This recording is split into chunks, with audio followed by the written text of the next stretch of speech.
Hey guys, let's get more news about Dallas, but first, don't forget to subscribe and leave your like.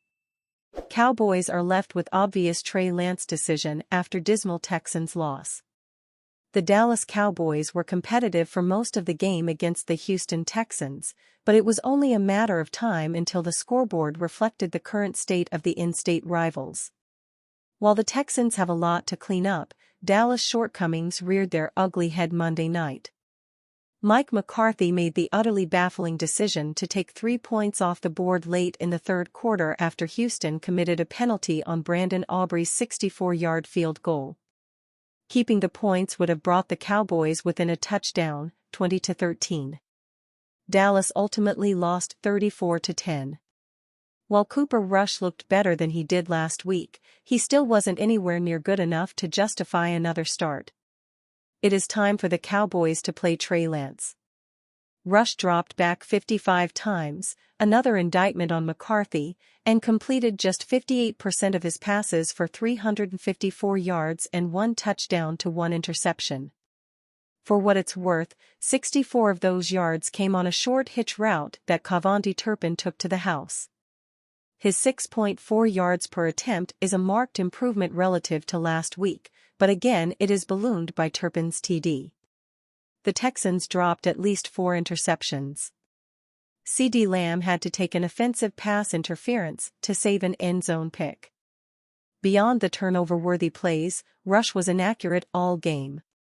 He threw behind his receivers a handful of times and missed newcomer Jonathan Mingo high on a 4th-and-2 in the red zone.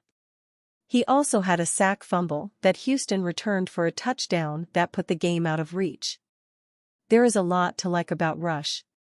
He also isn't working with much in terms of a running game and at wide receiver sans CeeDee Lamb. He's been with the organization for 7 years and is respected in the locker room. We get all of that. But the Cowboys traded for Trey Lance.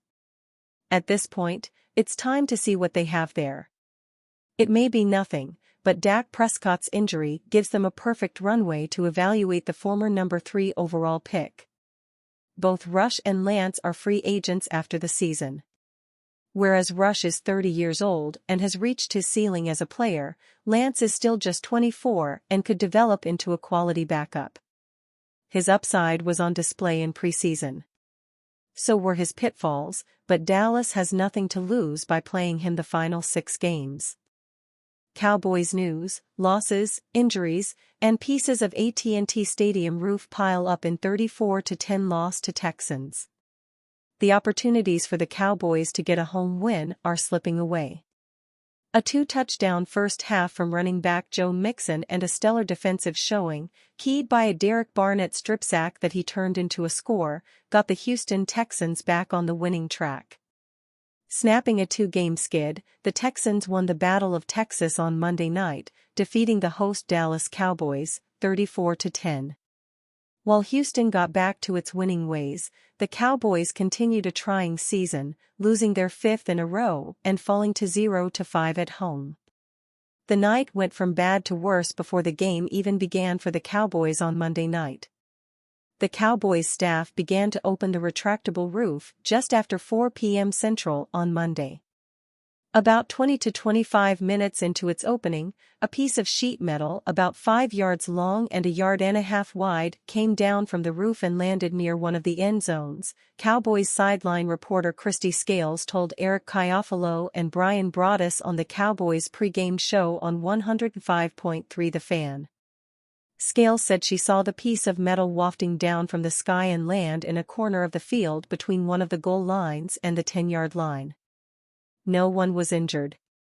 The Cowboys elected to close the roof for the rest of the night as a precaution due to high winds North Texas was experiencing on Monday afternoon. This would have been the 8th time the team played with an open roof and closed doors. Already very limited on offense, the Cowboys were without Jake Ferguson for most of the night after he suffered a concussion. Ferguson had 1 catch for 11 yards on the Cowboys' first possession and was not targeted again before his injury was announced. Ferguson entered the game as the Cowboys' second leading pass catcher, behind wide receiver CeeDee Lamb. Without Ferguson, the Cowboys have Luke Schoonmaker, Brevin Spanford and Princeton Fant at tight end. They combined for 10 catches in the first 9 games of the season. Fant was elevated from the practice squad Monday, with fullback Hunter Luepke inactive because of a calf injury. Ferguson suffered a sprained knee in the season opener against the Cleveland Browns and did not play in the Week 2 loss to the New Orleans Saints. Of the Cowboys' 22 starters in the season opener, 11 players have missed games because of injuries, including quarterback Dak Prescott, who was placed on injured reserve Monday after undergoing season-ending hamstring surgery last week.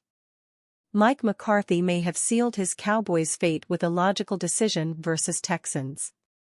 The Dallas Cowboys deserve a ton of credit for how they've competed against the Houston Texans on Monday Night Football.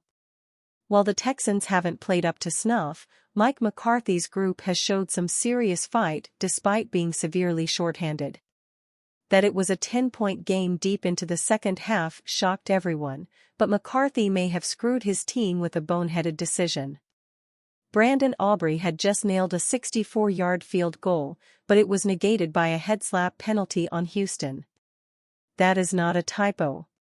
Rather than take the points and go down 20-13, McCarthy decided to accept the penalty, which gave Dallas a fresh set of downs.